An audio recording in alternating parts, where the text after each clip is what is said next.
In 2015, one of America's most beloved ice cream brands, Bluebell, was forced to do something it had never done in its 100-year history. It pulled every single product from store shelves across the country. Why? Because hidden inside tubs of its comforting ice cream was a deadly bacteria, Listeria monocytogenes. 10 people fell seriously ill and 3 died. Overnight, a family tradition turned into a national food safety scandal. This is the story of the Bluebell recall, how a century-old company nearly collapsed, what investigators uncovered inside its factories, and why this recall remains one of the darkest chapters in American food history. Bluebell Creameries began in 1907 in Brenham, Texas, as a small creamery selling butter. By the mid-20th century, its ice cream had become a southern institution. Families stocked their freezers with flavors like homemade vanilla, Dutch chocolate, and cookies and cream.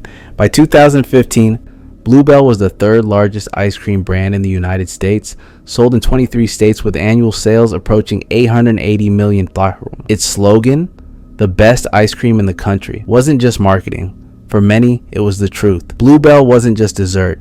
It was tradition, nostalgia, and pride. But beneath the sweetness, cracks were forming. At its peak, Bluebell's ice cream was everywhere. Schools served it at events, restaurants featured it on menus, and even NASA sent Bluebell ice cream into space for astronauts aboard the 1995 Shuttle Endeavour mission. The company cultivated an image of trustworthiness and wholesomeness. Its plants produced millions of gallons of ice cream each year, and demand showed no signs of slowing down. But in 2015, that trust would be shattered by a microscopic threat. In early 2015, the Kansas Department of Health began investigating a series of Listeria infections in a Wichita hospital. All the patients had one thing in common. They had consumed Bluebell ice cream products from a vending machine. Listeria is no ordinary foodborne illness.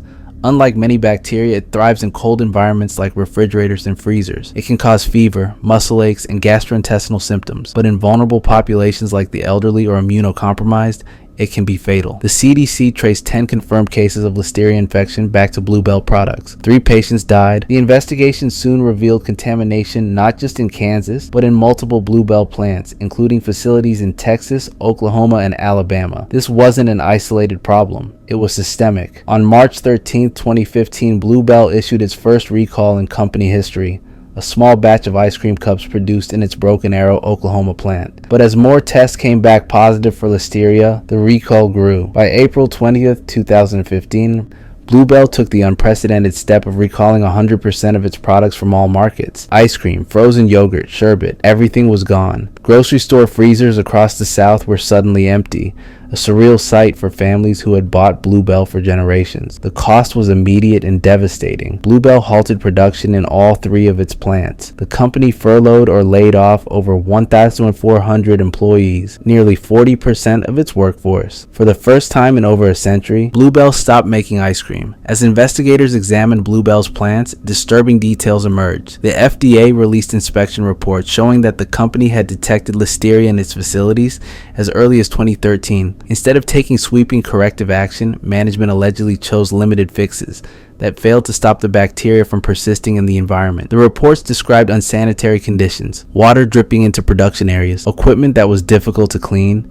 and employees not properly sanitizing tools. The image of Bluebell as a wholesome, trustworthy company crumbled. Behind the scenes, the brand had ignored red flags for years. The recall nearly destroyed Bluebell. Sales plummeted. Loyal customers were heartbroken, but many swore they would never eat the brand again. Competitors quickly filled the freezer space Bluebell once dominated.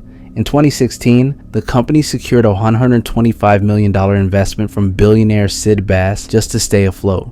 Slowly, Bluebell returned to shelves, starting in Texas, then expanding state by state. Fans lined up for its comeback, but the brand's aura of untouchable trust had vanished. The legal fallout was equally severe. In 2020, Bluebell pleaded guilty to distributing adulterated products and agreed to pay $17.25 million in fines, one of the largest criminal penalties ever in a food safety case. The company's former CEO, Paul Cruz, was indicted for allegedly covering up the contamination. In 2023, he pleaded guilty to a misdemeanor charge and was sentenced to probation and a fine. Bluebell survived, but it would never be the same. Bluebell's Listeria scandal wasn't the first foodborne crisis, and it certainly wasn't the last, but its sheer cultural impact placed it alongside some of the most infamous recalls in modern history.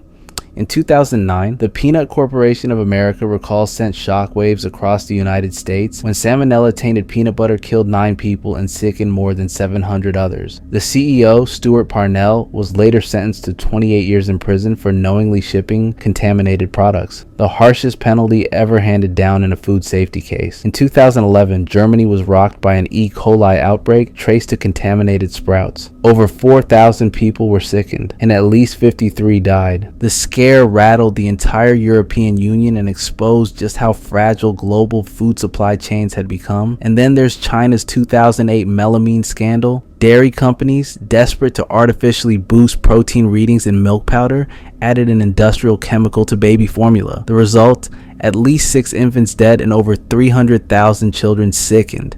The scandal not only destroyed trust in Chinese dairy, it reshaped global trade regulations overnight. Bluebell may not have matched those numbers, but it had something else. Cultural power. Ice cream wasn't just another product. It was woven into childhood memories, family gatherings, and community traditions. When Bluebell failed, it wasn't just a recall. It was the shattering of trust and a symbol of comfort. And that is why its story endures. Nearly a decade has passed since the recall, and Bluebell is still standing. By 2023, its products had returned to shelves across most of its former markets, and sales once again topped $500 million annually. Loyal fans lined up for its comeback, and in the South, Bluebell remains a staple at birthdays, barbecues, and family gatherings. But survival doesn't mean redemption. The company still operates under the shadow of its past. In 2020, Bluebell's guilty plea and $25 million fine cemented its place in the record books as one of the costliest food safety scandals in U.S.